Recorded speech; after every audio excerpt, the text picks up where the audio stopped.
हाँ students, welcome back in MG study point. आज हम लोग 12 क्लास के फिजिक्स के बारे में आज हम लोग थोड़ा सा चर्चा करेंगे। और ये मूल जो चर्चा है वो बेसिक चीज़ों के लिए है।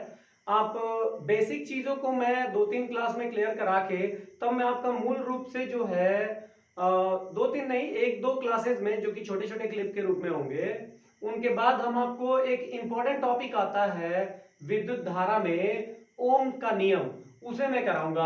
और उसके बाद जो है जो समूहन होता है, प्रतिरोधों का समूहन, उसके बारे में हम लोग चर्चा करेंगे। तो ये कंटिन्यूअस जो ये क्लासेस है वो पार्ट करके आएंगी, 1 2 3 करके। तो आज उसी के कड़ी में आज हमारा एक टॉपिक है कि धारा जो कि एक अदिश राशि है, क्यों?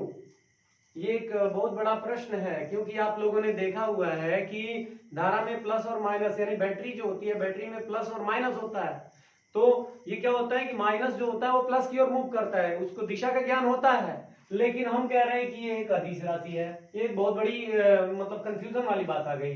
तो आखिर क्यों ये अदिश राशि है, ये हम आज जानेंगे।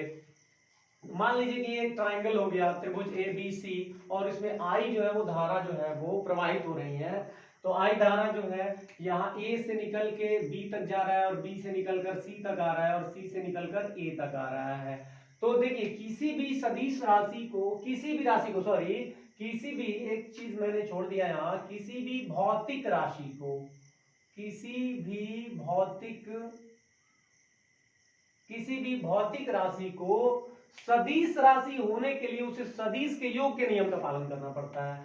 अगर वो सदिश के योग का नियम अगर नहीं करता है, तो योग के नियम अगर नियम का पालन अगर नहीं करता है तो वो सदिश नहीं होगा।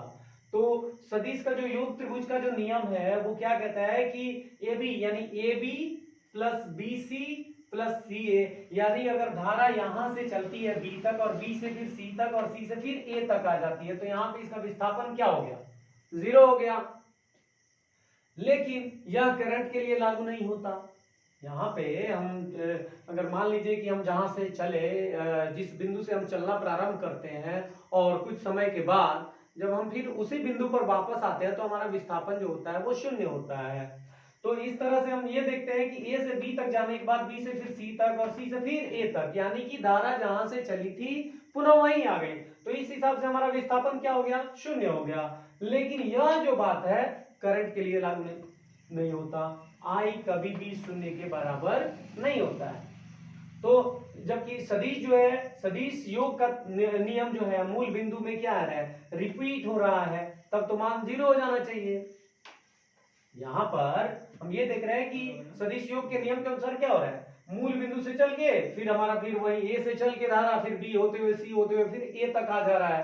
तो इस अवस्था में क्या है कि हमारा जो धारा है वो ज्यों का त्यों रह जाता है, यानी कि सॉरी, ज्यों का त्यों तो नहीं, लेकिन ए से चल के फिर पुनः उसी बिंदु पर रिपीट हो रहा है। तब इसका मान जो है वो 0 हो जाएगा, जैसे कि हम विस्थापन के बारे में भी चर्चा कर रहे थे। जबकि धारा जो है पूरे वर्ल्ड का ट्रेवल कर ले, पूरी दुनिया का भ्रमण कर ले, कहीं से भी घूम घाम के आए और यहाँ पे आ जाए, तो उसका मान जो है वो 0 नहीं होगा। अतः धारा क्या होगा?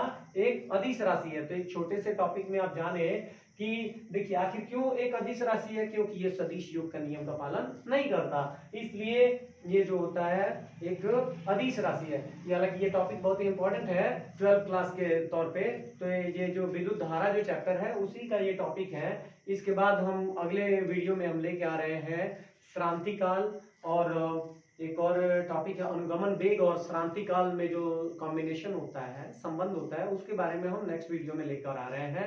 तब तक हमारे साथ बने रहिए, और एमजी स्टडी पॉइंट को वॉचिंग करने के लिए थैंक यू।